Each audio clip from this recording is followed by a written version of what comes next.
La ville intelligente. On entend ce mot partout, n'est-ce pas? C'est la promesse d'un futur urbain où tout est fluide, tout est optimisé, où la technologie semble pouvoir tout régler. Mais derrière cette vision un peu utopique, il y a une question, une vraie question. À quel prix? Est-ce qu'on est en train de bâtir un paradis d'efficacité ou une prison de surveillance? Alors pour commencer, mettons les choses au clair. C'est quoi au juste une ville intelligente? Parce que c'est bien plus qu'un mot à la mode. C'est un concept qui est en train de redéfinir complètement notre façon de vivre en ville. Mais vous allez voir, la définition n'est pas si simple. L'architecte Roland Castro met le doigt dessus avec pas mal d'ironie. Smart City, ça sonne bien, ça fait moderne, c'est parfait dans un discours politique.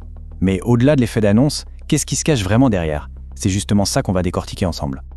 Allez, commençons par le côté qui fait rêver.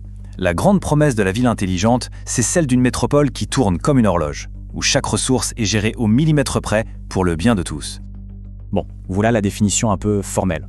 On parle de TIC, les fameuses technologies de l'information et de la communication.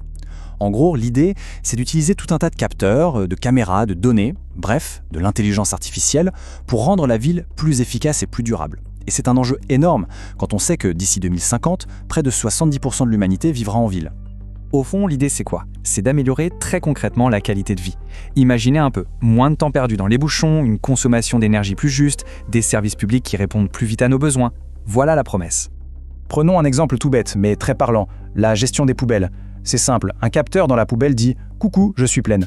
L'info remonte et hop, le système calcule le trajet le plus intelligent pour le camion poubelle. Des villes comme Las Vegas ou Amman le font déjà. Résultat, moins de camions qui tournent pour rien et des rues plus propres. C'est l'efficacité en action. Et cette image d'engrenage, franchement, elle est parfaite pour illustrer l'idée. On voit la ville comme une immense machine.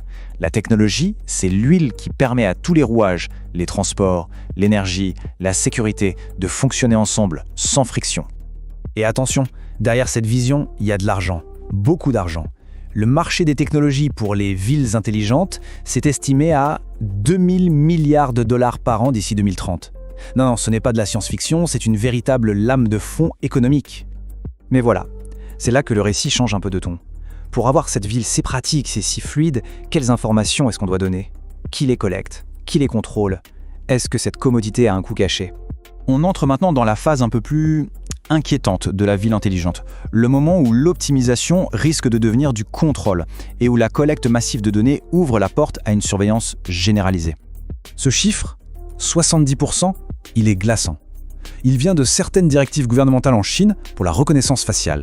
En gros, on demande au système d'être précis à seulement 70%.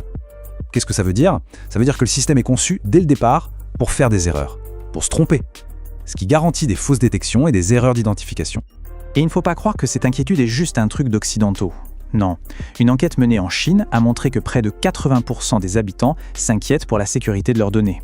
La préoccupation est donc bien réelle et partagée même dans les pays les plus en pointe sur ces technologies. En fait, on voit deux modèles s'opposer. D'un côté, on a une approche, disons, démocratique, où on essaye de mettre la vie privée et la transparence au premier plan. Et de l'autre, un modèle autocratique, où l'efficacité et le contrôle priment, et où la vie privée, c'est secondaire. Le truc, c'est que cette bataille, elle ne se joue plus seulement au niveau local. Elle est mondiale.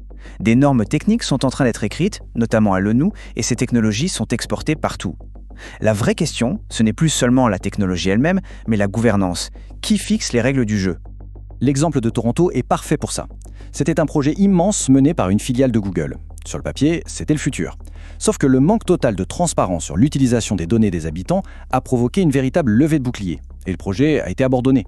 Ça montre bien que même dans une démocratie, sans confiance, la technologie est rejetée.